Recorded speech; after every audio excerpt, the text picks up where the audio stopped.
जहाँ जहाँ भगवान बुद्ध की मूर्ति उभी है, खड़ी है, निर्वाण वाली है, उनको देवी देवता बनाकर लोगों को, बुद्ध धर्म के लोगों को गुमराह करने का प्रयास किया। और जहाँ जहाँ बुद्ध गए वहाँ वहाँ उन्होंने अपना अतिक्रमण किया है, चाहे सारनाथ हो, चाहे लिम्बोनी हो।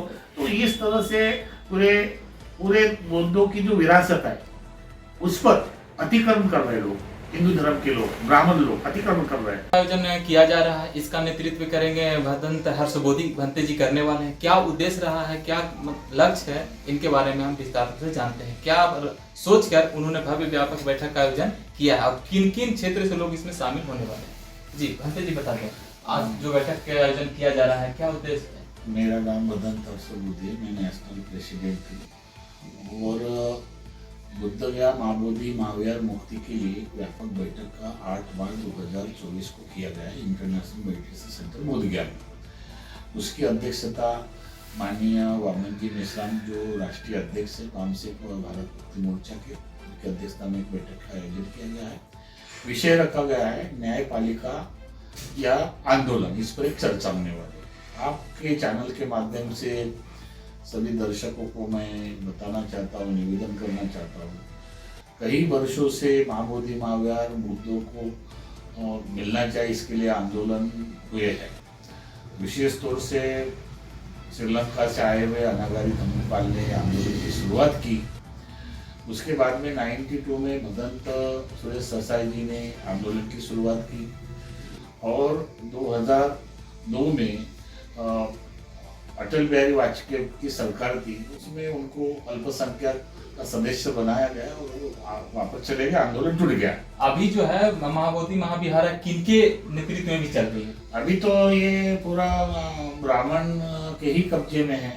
जैसे मैं वही बताना चाह रहा हूँ कि उसका आंदोलन जो हुआ भंते आनंद जी को दिया, तो आनंद जी ने 20 साल से कुछ नहीं किया, तो इसलिए भारत के बौद्धों का एक डिमांड था, भारत के बौद्धों का एक आक्रोश था। जैसे अभी वर्तमान में जो अयोध्या है वो तो साकेत नगरी बुद्धों की है, लेकिन अयोध्या बनाकर राम जन्मभूमि का बंदा बनाकर केंद्र सरकार ने हस्तक्षेप करके अतिक्रमण करके राम मंदिर बनाया, तो ठीक है, हम उनका धन्यवाद देते हैं। लेकिन हमारा बुद्ध विहार बौद्धों का क्यों नहीं दिया जा रहा? बुद्धों को इतने साल हो गए, 100 साल हो गए, फिर भी बुद्धों को नहीं दिया जा रहा है, तो बुद्धों को अन्याय हो रहा है। कई बार आंदोलन हुए बिहार सरकार केंद्र सरकार के विरुद्ध में, लेकिन बिहार के नीतीश सरकार ने इसके तरफ कोई ध्यान नहीं दिया, जिनका आंदोलन भदंत आनंद जी करते थे। अभी इसलिए हमने ये सोचा कि अभी कुशल संगठन है, नेतृत्व अच्छा है, पढ़े लिखे लोगों का संगठन है, इसलिए वामन जी के मेश्राम, माननीय वामन जी के मेश्राम, वामन मेश्राम जी के अध्यक्षता में कार्यक्रम का ये बैठक का आयोजन किया है। भारत के विभिन्न राज्य के लोग इस बैठक में आएंगे, पूरे संगठन के लॉयर, हर संगठन के हर संस्था के पदाधिकारी आएंगे और उस पर चर्चा होगी और महाबोधि महावीर कैसे बौद्धों को मिलना चाहिए, चाहे न्यायपालिका से जाना पड़ेगा या हमको आंदोलन करना पड़ेगा सरकार के विरुद्ध। इसलिए एक व्यापक बैठक का बोधगया में इंटरनेशनल मेडिटेशन सेंटर में ये बैठक का आयोजन किया गया है। क्या आंदोलन करने के लिए आप लोग तैयार हैं? बिल्कुल, आंदोलन तो इसके पहले काफी बिहार सरकार केंद्र सरकार पे हुए हैं, जिसका नेतृत्व भदंत आनंद जी ने किया है, लेकिन नीतीश सरकार पर ये आंदोलनकारियों का कोई असर नहीं दिखाई दिया। अभी पिछले अक्टूबर में, आपको पता होगा, पिछले अक्टूबर में बिहार के 10,000 लोग बुलाकर धम्मचक्र परिवर्तन बनाया गया। तो मुझे लगता है इसका असर थोड़ा नीतीश पर हुआ, क्योंकि अभी हम लोग भारत के तो लोग आएंगे, लेकिन बिहार के लोगों को हम लोग ज्यादा बुलाना चाहते हैं। 2 लाख लोगों तक हम मोर्चा निकालने की तैयारी कर रहे हैं। अगर हमको ये महाबोधि विहार बौद्धों को सौंपा जाता है, आपको बता दूं, इतने साल तक कमेटी में चेंजिंग नहीं हुआ, 3 साल के बाद कमेटी चेंजिंग हो जाती है, चाहे मांग हो, चाहे पुजारी हो, चाहे सेक्रेटरी हो, चाहे सदस्य हो। लेकिन नीतीश सरकार जब से आए तब से वही भी चेंजिंग नहीं हुई। लेकिन अभी वर्तमान में पिछले साल में नागदोर जी को हटाकर मैडम को बनाया गया सेक्रेटरी, लेकिन जैसे कि वैसे ही है। मैं चाहता हूँ कि मैनेजमेंट कमेटी जब 3 साल में चेंज होता है तो चेंज होना चाहिए। वो डीएम जो है, अभी कलेक्टर जो है उस पदाधिकारी है, उनके अंदर में आता है। तो हम लोग डीएम साहब को भी निवेदन करने वाले हैं कि ये महाबोधि महाविहार में जो हो रहा है और जो 1949 का एक्ट है, 4 मेंबर 4 बौद्ध और जिला गया का कलेक्टर है वो हिंदू रहना चाहिए, ऐसा प्रावधान पारित है। लेकिन मुझे लगता है 2013 में नीतीश सरकार ने ये क्लोज कैंसिल करके अल्पसंख्यक का जाहिर किया, लेकिन अल्पसंख्यक अभी तक बिताया नहीं है। बोलने की बात उन्होंने किया है, लेकिन मैं चाहता हूँ कि कोई भी हो अल्पसंख्यक बिताए, हमारा कोई ये नहीं, लेकिन हम चाहते हैं कि बौद्ध विहार बौद्धों को मिलना चाहिए। इसीलिए अब एक रणनीति बनाई जाएगी वामन मिश्रा जी का अध्यक्षता में, और सरकार के विरुद्ध में आर पार की हम लोग लड़ाई लड़ने वाले कि भारत का, भारतीय बौद्धों का बौद्ध विहार बौद्धों को सौंपना चाहिए। वो हमारी मांग है, हम बौद्ध विहार लेके रहेंगे। जैसे अभी केंद्र सरकार ने हस्तक्षेप किया, माननीय नरेंद्र मोदी जी को भी हम लोग मिलना चाहेंगे। हाँ, क्योंकि गुलदस्ता देंगे कि आपने हिंदू और मुसलमान का अयोध्या का मामला शांत किया, लेकिन हम भी तो बुद्ध है, बुद्धों के साथ सौतेला व्यवहार क्यों? हमारा बुद्ध विहार है, हमारा श्रद्धा स्थान है, भारत के पूरे विश्व का बुद्धों का श्रद्धा स्थान है। तो हम चाहेंगे कि बुद्ध विहार बौद्धों को मिलना चाहिए, इसीलिए व्यापक बैठक का आयोजन बोधगया में किया गया है। ये आर पार की लड़ाई की मतलब क्या तरह है? क्या मतलब किस प्रकार आप आंदोलन करने वाले हैं? ये आर पार की लड़ाई आपने देखा होगा, अभी 31 जनवरी को दिल्ली में जंतर मंतर पर मोर्चा हुआ था इन को लेके, मावन जी मेश्राम के अध्यक्षता में काफी लोग आए सरकार को। तो ये जो हो रहा है वर्तमान में, अभी आर पार की लड़ाई बोले तो हमको किसी भी हालत में विहार दो, हमको किसी भी हालत में विहार दो। जैसे तुम्हारा सही नहीं होने के बाद भी अतिक्रमण करके तुम राम मंदिर बना रहे हो, झूठे झाटे लोगों को गुमराह कर रहे हो, राजनीतिक स्टंट बना रहे हो, तो मुझे लगता है कि बौद्धों के साथ सौतेला व्यवहार करो। भारत के बौद्ध अभी जागरूक है, आक्रोश है, सरकार के विरुद्ध आक्रोश है, नीतीश सरकार के विरुद्ध आक्रोश है, केंद्र सरकार के विरुद्ध आक्रोश है, लेकिन हमारे बौद्धों के मंदिरों में उनकी भागीदारी क्यों, ब्राह्मणों की? तो हम चाहते हैं कि बौद्ध विहार पूरी तरह से बुद्धों को मिलना चाहिए। इसलिए बैठक का, विशाल बैठक का आयोजन है, जिसमें पूरे भारत के पढ़े लिखे संगठन के लोग, लायक लोग आएंगे, काफी चर्चा होगी और इसमें रणनीति बनाई जाएंगी केंद्र सरकार के विरुद्ध में और बिहार सरकार के विरुद्ध में कि क्या तुम बुद्ध विहार अभी तक क्यों नहीं दे रहे, चाहे फिर न्यायपालिका हो चाहे फिर आंदोलन हो, ये डिसाइड करके सरकार के विरुद्ध में हम लोग बड़ा कदम उठाने वाले हैं। अभी आपने राम मंदिर की बात कही कि वहाँ पे बौद्ध धर्म की बात की, कुछ इस्लाम धर्म की बात कहते हैं, क्या वहाँ पर राम मंदिर जो बना है क्या सही नहीं है? देखिए, एक तो आर्कियोलॉजी डिपार्टमेंट से जब उत्खनन होता है पुरातन विभाग से, तो वहाँ तो कोई राम दिखाई नहीं देता, राम मस्जिद नहीं दिखाई देती है। ये तो 84,000 अशोक सम्राट ने विहार बनवाए, उसको तोड़कर रखा गया है। अभी भारत की जमीन अगर खुदाई करेंगे, उत्खनन करेंगे तो वहाँ बुद्ध मिलते हैं। हाँ, अफगानिस्तान से लेकर तालिबान से लेकर तो बुद्ध ही बुद्ध है ना, ये तो बुद्ध की धरती है।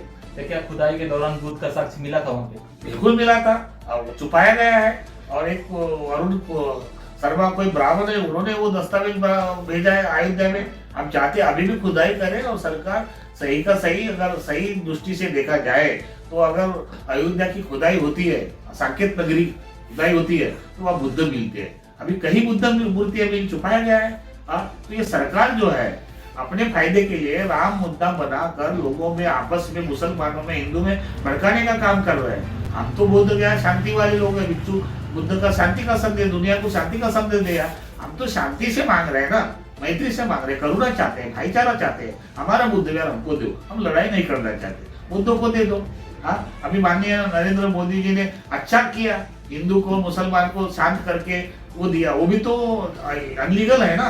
हाँ, वो आदेश है, जो सुप्रीम कोर्ट का आदेश है, वो संविधान के बाहर है, संविधान के दायरे में नहीं है वो आदेश। तो क्या आपको लगता है सुप्रीम कोर्ट का आदेश था राम मंदिर बनवाने को सही नहीं था? बिल्कुल सही नहीं था, संविधान के बाहर का वो ये है आदेश है। अगर मान के चलो, अगर सुप्रीम कोर्ट का आदेश है तो अभी भी आप सुप्रीम कोर्ट के इस पे वेबसाइट पर जाइए, किसी भी जज का नाम नहीं, किसी की जज की सिग्नेचर नहीं है। ये सब हवा में है।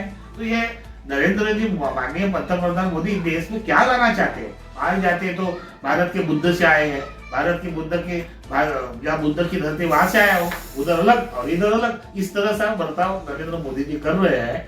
हम चाहते हैं कि बौद्ध भिक्षु है उनको मैत्री के पूर्ण हम निवेदन करेंगे शांतिता के साथ कि हमारे साथ सौतेला व्यवहार ना करें। भारतीय बुद्धों को विहार जो मानव दिमाग है वो बुद्धों का विहार सौंपना चाहिए।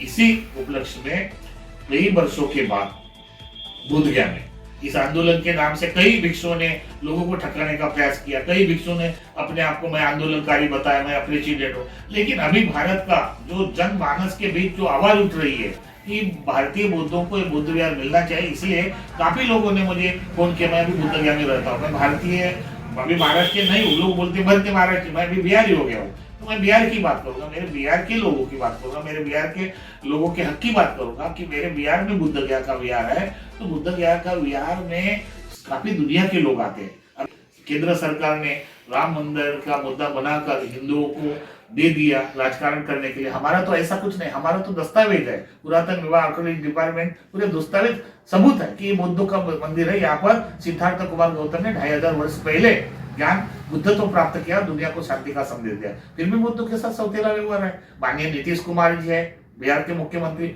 उनको हम निवेदन करते हैं कि माननीय नीतीश कुमार जी ने ये बात न बढ़ाते हुए भारतीय बुद्धों को बिहार सौंपना चाहिए।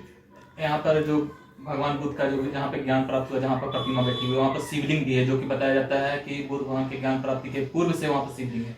आप ऐसा कैसे कह सकते हैं? वो सबूत दिखाए ना, ये तो बाद में बिठाया गया है। अगर 84,000 बुद्ध विहार अशोक सम्राट ने बनाया तो वह शिवलिंग कैसे आए? तो जानबूझ के बिताया गया है ना, जानबूझ के बिठाया गया है। और जहाँ जहाँ बुद्ध गए वहाँ उन्होंने अपना अतिक्रमण किया है, चाहे सारनाथ हो चाहे लिम्बोनी हो। तो इस तरह से पूरे पूरे बुद्धों की जो विरासत है उस पर अतिक्रमण कर रहे लोग, हिंदू धर्म के लोग, ब्राह्मण लोग अतिक्रमण कर रहे हैं, तो ये हम लोग अभी बर्दाश्त नहीं करेंगे। हम बुद्ध विहार तो हम लेंगे, लेकिन जो भी हमारे धरोहर है, बुद्धों की विश्व धरोहर है, उसको हम बचाने के लिए हम काम कर रहे हैं, इसलिए मीटिंग का आयोजन है। मेरा कहना यह है कि जिस प्रकार आप कह रहे हैं, आरोप लगा रहे हैं कि बुद्ध का प्रतिमा था, उसके बाद शिवलिंग आया, तो ये भी तो कहा जा सकता है कि पहले शिवलिंग था, उसके बाद बुद्ध प्रतिमा लगाया जा रहा है हर जगह पे। ये हिस्ट्रिकल विभाग से कहाँ शिवलिंग है? अभी 2500 साल का बुद्ध धरोहर है, एक शिवलिंग कहाँ है? कहाँ पुरातन है? कैसे बताइए ना कि प्रूफ तो भाई कहाँ पैदा हुए, माता पिता है, किसने जन्म दिया, एविडेंस तो बताए। बुद्ध का तो एविडेंस है ना, बुद्ध का एविडेंस है। सम्राट अशोक ने 84,000 विहार बनाए, ये एविडेंस है। अब वो कहाँ गए? ये सारा त्रिपुरी बालाजी जितने भी भारत के अंदर केवुज है, बुद्ध स्तूप है, मंदिर है, वो केवल बुद्ध के है। इन लोगों ने अतिक्रमण किया। जहाँ जहाँ भगवान बुद्ध की मूर्ति उभी है, खड़ी है, निर्वाण वाली है, तो उनको देवी देवता बनाकर लोगों को, बुद्ध धर्म के लोगों को गुमराह करने का प्रयास किया। अभी हम लोग भारत के बहुत, अभी हम जागरूक है, भारत की बहुत इकट्ठा होकर हमारे विरासत को बचाने का हम काम करेंगे। और माननीय वामन मेश्राम जी के नेतृत्व में ये आर पार की लड़ाई की जाएगी, वो तय करेंगे। आने वाले 8 तारीख को आपकी बैठक है, व्यापक बैठक। आप जी अपना परिचय दें। मैं भदंत हर्षबोधी, मैं नेशनल प्रेसिडेंट बाबूजी चैरिटेबल ट्रस्ट और बुद्धिस्ट इंटरनेशनल का राष्ट्रीय विंग का मैं प्रेसिडेंट। जी बिल्कुल, आपने अभी सुना जो भदंत जी का कहना है कि लगभग जहाँ जहाँ सनातन धर्म है वहाँ पे बौद्ध धर्म पहले हुआ करता था। बौद्ध धर्म पे लगभग लोग, हिंदू जितने भी सनातन लोग हैं, उसपे मूर्तियां बैठाकर, प्रतिमा बनाकर उनको धर्म पे, बौद्ध धर्म पे कब्जा करने के काम कर रहे हैं जितने भी हिंदू हैं। इस पे आपका क्या राय है, कमेंट करके अवश्य बताएं।